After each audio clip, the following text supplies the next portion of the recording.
அந்த படை வீரனை வீழ்த்துவதற்கு, களத்திலே எதிர் நின்று வீழ்த்துவதற்கு திராணி இல்லாத கோழைகள் கற்களையும் பாட்டல்களையும் எடுத்து நீங்கள் வீசுகிறீர்கள் என்றால் அதை பார்த்து அச்சப்படக்கூடிய கூட்டம் தளபதியின் கூட்டமா? அச்சமில்லை, அச்சமில்லை, அச்சம் என்பதில்லையே.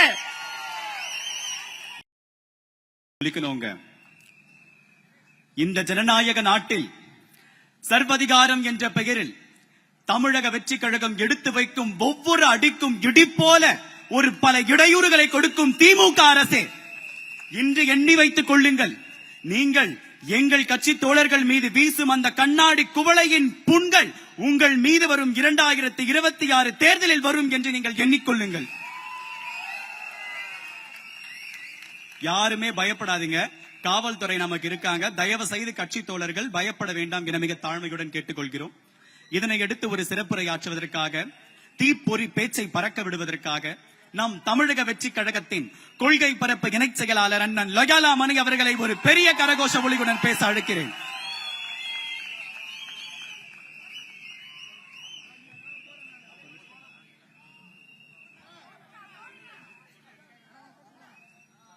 எளியன உன்னை இகழ்ந்தோர் நடுங்க, புலியென செயல் செய்ய புறப்படு வெளியே என்ற தளபதியின் புலி கூட்டமாக பலிபீடத்திலே வெட்டப்படுவதற்கு நாங்கள் ஆடுகள் அல்ல, சீரிப்பாயும் சிங்கங்கள் என்று தளபதியின் சிங்க கூட்டங்களாக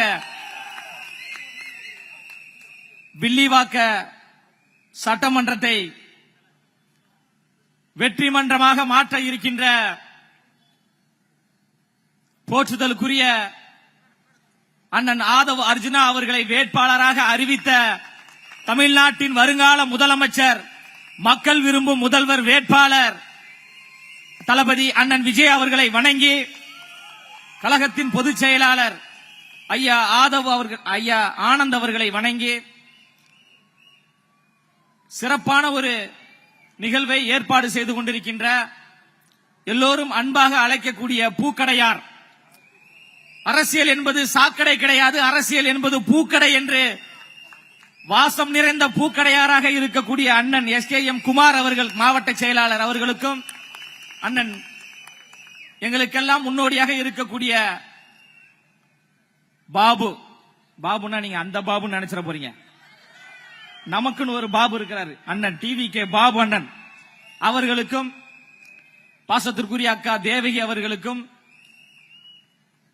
செய்தி தொடர்பாளர் அகிலன் அவர்களுக்கும், மேடையில் அமர்ந்திருக்கின்ற பெரியவர்களுக்கும், திரளாக கூடியிருக்கின்ற உங்கள் அனைவருக்கும் என்னுடைய வணக்கம். பாட்டலை தூள் தூளாக்கி எங்கள் தாய்மார்களின் மீது வீசிய அயோக்கியர்களே, கயவர்களே, எப்படி தூள் தூளாக பாட்டலை நசுக்கி வீழ்த்தினீர்களோ, உங்களுடைய அதிகாரத்தை அதே தாய்மார்களை வைத்து தூள் தூளாக திமுகவினுடைய அதிகாரத்தை நாங்கள் நசுக்குவோம். வில்லிவாக்கத்தினுடைய சட்டமன்ற வேட்பாளராக அறிவிக்கப்பட்ட நபர் சாதாரண நபர் கிடையாது. திமுகவினுடைய கண்களில் விரலை விட்டு ஆட்டி கொண்டிருக்கின்ற, அதிகாரத்தை நசுக்கிக் கொண்டிருக்கின்ற, உங்களுடைய ஆட்சி அதிகாரத்திற்கு சவால் விட்டுக் கொண்டிருக்கின்ற ஆதவ அர்ஜுனா என்கின்ற ஆற்றல் வாய்ந்த படை வீரனை எங்கள் தலைவர் அண்ணன் விஜய் அவர்கள் அறிவித்திருக்கிறார். அந்த படை வீரனை வீழ்த்துவதற்கு, களத்திலே எதிர் நின்று வீழ்த்துவதற்கு திராணி இல்லாத கோழைகள் கற்களையும் பாட்டல்களையும் எடுத்து நீங்கள் வீசுகிறீர்கள் என்றால் அதை பார்த்து அச்சப்படக்கூடிய கூட்டம் தளபதியின் கூட்டமா? அச்சமில்லை, அச்சமில்லை, அச்சம் என்பதில்லையே. உச்சி மீது வானிடிந்து வீழுகின்ற போதிலும் அச்சமில்லை, அச்சமில்லை, அச்சம் என்பதில்லையே. அச்சமில்லை, அச்சமில்லை, அச்சம் என்பதில்லையே. இச்சகத்தில் எல்லோரும் எதிர்த்து நின்ற போதிலும் அண்ணன் தளபதியின் படை வீரர்களுக்கு அச்சமில்லை, அச்சமில்லை, அச்சம் என்பதில்லையே. களத்துல மோதணும், கருத்தியலா மோதணும். அரசியல் என்பது விளையாட்டு கிடையாது, அரசியல் என்பது பொழுதுபோக்கு கிடையாது, அரசியல் என்பது மக்கள் பணி, அரசியல் என்பது சேவை பணி, அரசியல் என்பது தொண்டு பணி என்ற தொண்டுள்ளத்தோடு வந்திருக்கின்ற மாபெரும் வரலாற்று தலைவர் தான் அண்ணன் விஜய் அவர்கள். அந்த 3 எழுத்து மந்திரமான விஜய் என்பதை வீழ்த்துவதற்காக நீங்கள் குறுக்கு வழியில் வந்தீர்கள் என்றால், இந்த பாட்டில் எடுத்து வீசினவன் நேரடியா வரல, நெஞ்சுக்கு நேராக மோதல, பின்னாடியா ஒரு வழி இருக்குதான். இந்த திமுக காரங்களுக்கு பொழப்பே பின்னாடி வழியா வர்றதே இவங்களுக்கு வேலையா போச்சு. நீ தெம்பு இருந்தா, திராணி இருந்தா, தைரியம் இருந்தா, துணிச்சல் இருந்தா நேரடியாக களத்தில் எதிர்த்து நின்று போராடுவதற்கு தயாரா? நேரடியா மோதணும். அண்ணன் ஆதவர்ஜுனா அவர்கள் என்ன கேட்டாரு? இந்த தொகுதியை, இந்த வில்லிவாக்கம் தொகுதியை, பின்தங்கிய மக்கள் அதிகமாக இருக்கக்கூடிய தொகுதியை, ஏழை எளிய பாமர மக்கள் அதிகமாக இருக்கக்கூடிய ஒரு தொகுதியை இத்தனை ஆண்டு காலம் மாறி மாறி ஆட்சி செய்த திமுகவும் அதிமுகவும் என்ன வளர்ச்சியை நீங்கள் கொடுத்தீர்கள் என்று கேள்வி கேட்கிறாரு. அதற்கு பதில் சொல்வதற்கு திமுகவுக்கு துப்பு கிடையாது. அண்ணன் அவர்கள் நேற்று, தலைவர் அண்ணன் விஜய் அவர்கள் நேற்று வேட்புமனு தாக்கல் பண்ண போறாங்க.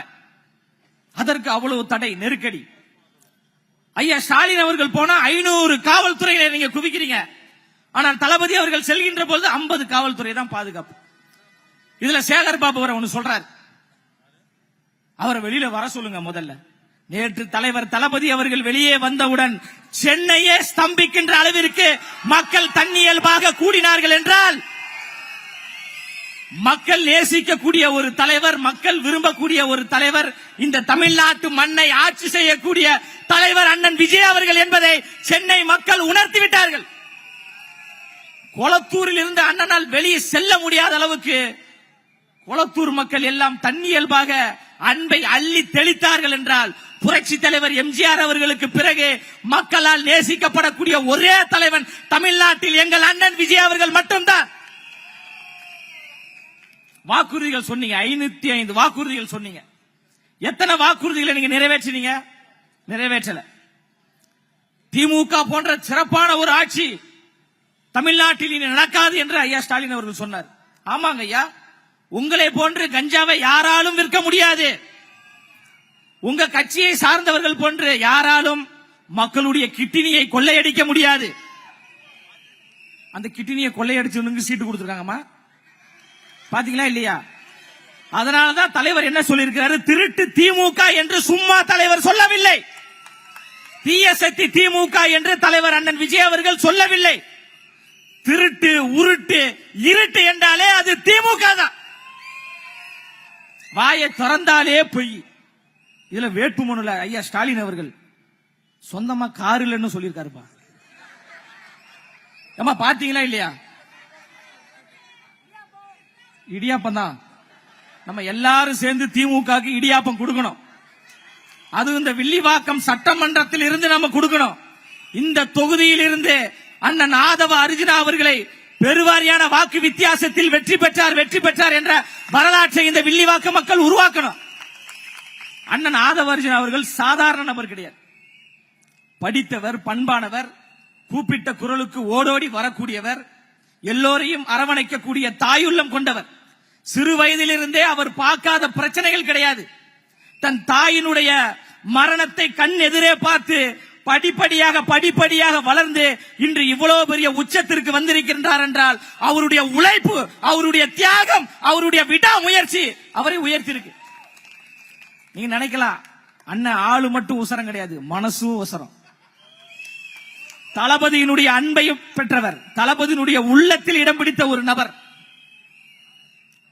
கருத்தியல் தெளிவு கொண்டவர், கொள்கை பிடிப்பு கொண்டவர். அண்ணல் அம்பேத்கர் அவர்கள் சாதி தலைவர் என்று சொன்ன போது அண்ணல் அம்பேத்கர் அவர்கள் சாதி தலைவர் கிடையாது, அவர் சாதித்த தலைவர் என்று அண்ணல் அம்பேத்கரை கொள்கை தலைவராக உயர்த்தி பிடித்தவர் அண்ணன் ஆதவ அர்ஜுனா அவர்கள். கொள்கை பிடிப்பு கொண்டவர். தந்தை பெரியார் அவர்களை வழிகாட்டியாக, தந்தை பெரியார் அவருடைய கொள்கை கோட்பாட்டின் வழி நடந்து கொண்டிருப்பவர் தான் நம்முடைய வேட்பாளர் அண்ணன் ஆதவ அர்ஜுனா அவர்கள். அஞ்சலையம்மாள் என்கின்ற அந்த விடுதலை போராட்ட தியாகியை, அந்த விடுதலை போராட்ட புரட்சியாளர் பெண்மணியை தமிழ்நாட்டிற்கு மட்டுமல்ல உலக அரங்கில் பட்டி தொட்டி எங்கும் கொண்டு போய் சேர்த்த பெருமை என் தலைவன் அண்ணன் விஜய் அவர்களுக்கும் எங்களுடைய அண்ணன் ஆதவ அர்ஜுனா அவர்களுக்கும் இருக்கு. அஞ்சலையம்மாள் என்கின்ற ஒரு பெரும் தியாகி. இதுல அவங்க பேரன் 1000 விளக்கு முன்னாள் எம்எல்ஏப்பா எழிலன். அவரு கூட அவங்க பாட்டியை கொண்டு போய் சேர்க்கல. விஜய் அவர் சினிமாக்காரர், அவர் கூத்தாடி. நீ சொல்லக்கூடிய சினிமாக்கார் தான், நீ சொல்லக்கூடிய கூத்தாடி தான், நீ சொல்லக்கூடிய லட்சக்கணக்கான ரசிகர்களாகத்தான் வைத்திருக்கிறார் என்று சொல்லக்கூடிய எங்கள் அண்ணன் விஜய் அவர்கள் தான் அஞ்சலையம்மாள் என்கின்ற அந்த பெண்மணியை உலக அரங்கில் கொண்டு போய் சேர்த்த வரலாற்று பெருமை அவரை தவிர எவருக்குமே கிடையாது. வீரமங்கை வேலுநாச்சியார் அவர்களை கொண்டு போய் சேர்த்தார். கரும வீரர் காமராஜர் அவர்கள் எளிமையின் அடையாளம். குடிப்பதற்கு சாராய கடையை திறக்கும் தலைவர்களுக்கு மத்தியில் படிப்பதற்கு பள்ளிக்கூடங்களை திறந்து படிக்க வைத்த கல்வி கண் திறந்த காமராஜர் வழியில் அவரின் கொள்கையை உயர்த்தி பிடிக்கக்கூடிய தலைவர் தான் அண்ணன் விஜய் அவர்கள். அண்ணன் விஜய் அவர்களின் வழியில் வரக்கூடிய அண்ணன் ஆதவ அர்ஜுனா அவர்கள் கொள்கை பிடிப்பு கொண்ட ஒரு தலைவர்.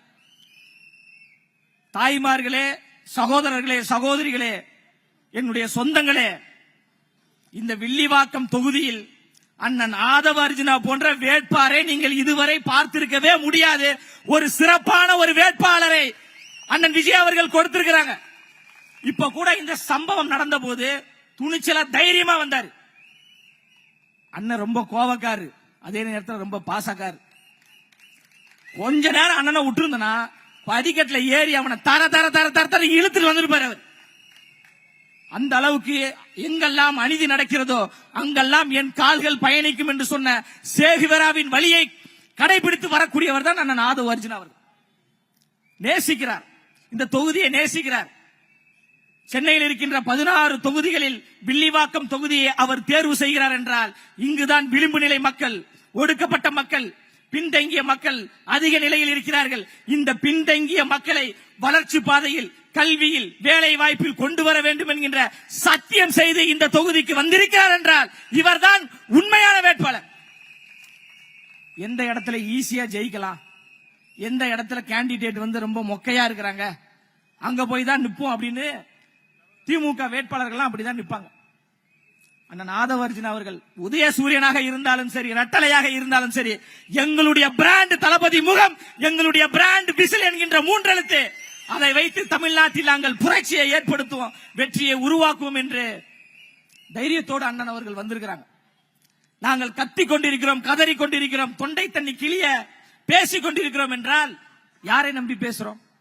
இங்க இருக்கக்கூடிய தாய்மார்களாக உங்களை நம்பி, இங்க திரளாக கூடியிருக்கின்ற எங்களுடைய அண்ணன்மார்களை, தம்பிமார்களை நம்பி.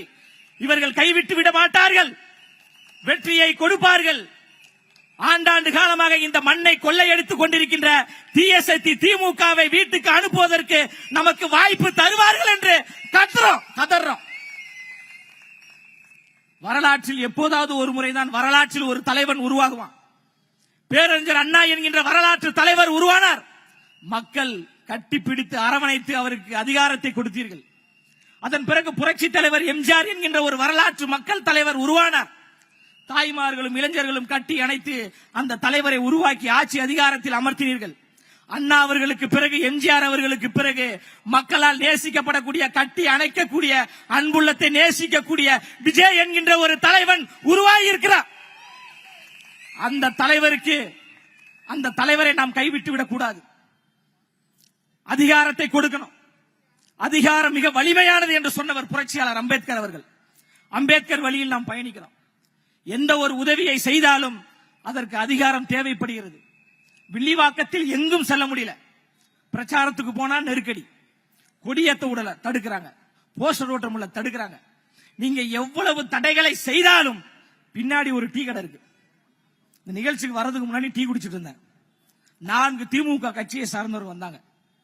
பாக்கெட்ல ஸ்டாலின் அவருடைய புகைப்படம் பார்க்கும்போதே நமக்கு காண்டாச்சு தான். நான் அவனை பார்த்து முறைக்க, அவன் என்ன பார்த்து முறைப்பன்னு பார்த்தா சிரிக்கிறான். வந்துட்டு, தலைவா நல்லா பேசுறீங்க மேடையில, ரொம்ப மகிழ்ச்சிங்க பண்ணாப்புல. சரிங்க, ரொம்ப சந்தோஷம். உங்ககிட்ட சொல்றதுக்கு ஒரு மாதிரி தயக்கமா இருக்க பண்ணாப்புல. ஏன் ஏதாவது சொன்ன ஒண்ணு யூடியூப்ல பேசுறீங்களா, மேடையில பேசுறீங்க, பயமா இருக்கு அப்படின்ட்டு அவருடைய பேரையும் அவருடைய பொறுப்பையும் சொன்னார்.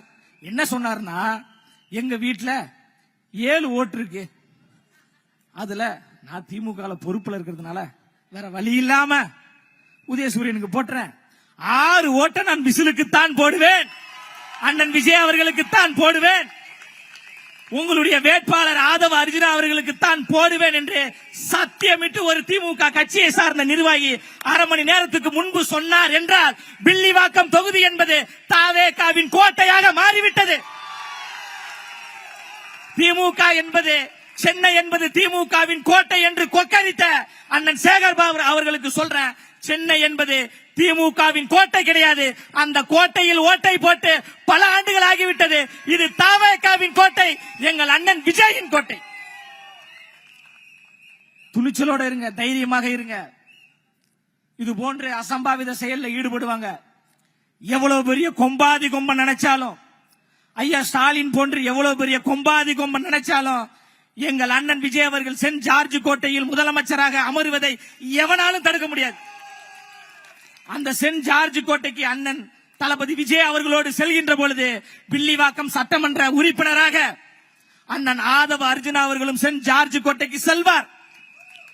ஒரு கருத்தியல் தெளிவு கொண்ட, கொள்கை புரிதல் கொண்ட, சாதி மத ஏற்றத்தாழ்வு இல்லாத, பிறப்போக்கும் எல்லா உயிருக்கும் என்கின்ற சமத்துவ உணர்வை கொடுக்க வேண்டும் என்று தமிழ்நாட்டில் சமத்துவத்திற்காக போராடி கொண்டிருக்கின்ற ஒரு மாபெரும் மனிதர் தான் அண்ணன் ஆதவ அர்ஜுனா அவர்கள்.